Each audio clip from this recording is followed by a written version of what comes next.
Je voudrais ce soir revenir sur la fameuse émission d'Éric Zemmour chez le non moins fameux Hanouna à la fin de l'année dernière.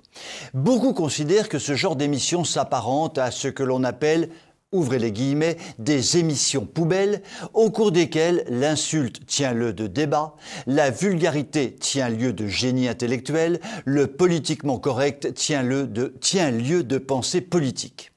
Lorsque Zemmour a accepté de participer à cette émission, qui a duré presque 3 heures, il a donc bien évidemment pris tous les risques que l'on peut rencontrer dans ce genre de show télévisé.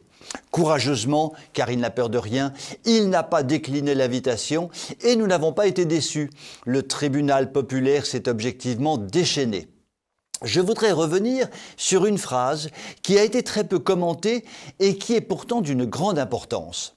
La première personne à interroger Zemmour était l'inénarrable Aymeric Caron, qui est à la réflexion posée, à la discussion respectueuse, à l'argumentation étayée, ce que les rats parisiens sont à l'hygiène de Paris.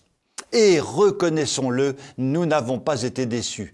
Caron, dans son rôle de procureur soviétique, rôle qu'il aime passionnément et qu'il joue à la perfection, a enseveli le malheureux Zemmour sous un torrent d'injures, de grossièretés, d'insultes en tout genre.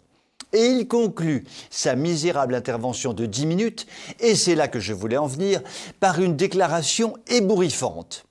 Il se demande avec le plus grand sérieux si Zemmour fait partie de l'humanité. Oui, telle fut sa grande interrogation métaphysique du jour. Zemmour est-il un homme ou une bête ? Par sang bleu et 1000 sabords, ça c'est une vraie interrogation.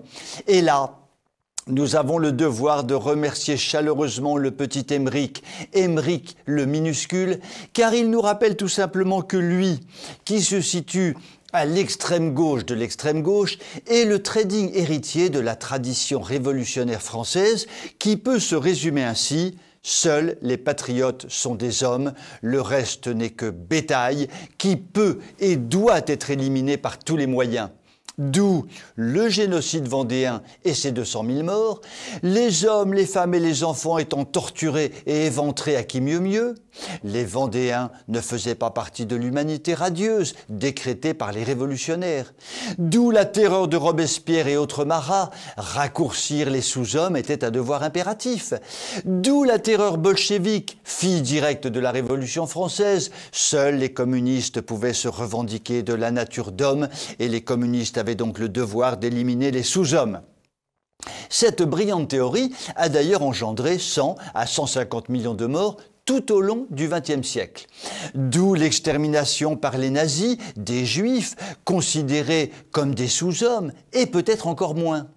Revenons à notre ébouriffant Caron.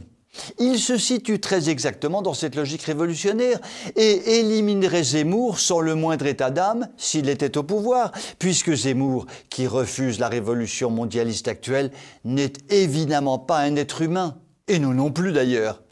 Petit questionnement personnel. J'ose espérer que Caron le minuscule, en traitant Zemmour de cette façon, ne se prend pas pour un nasillon patenté et n'est pas en fait profondément antisémite.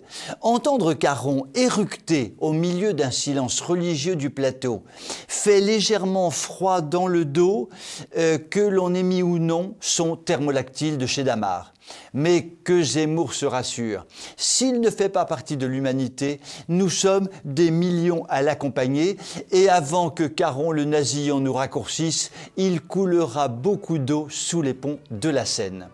Je vous souhaite une très bonne soirée.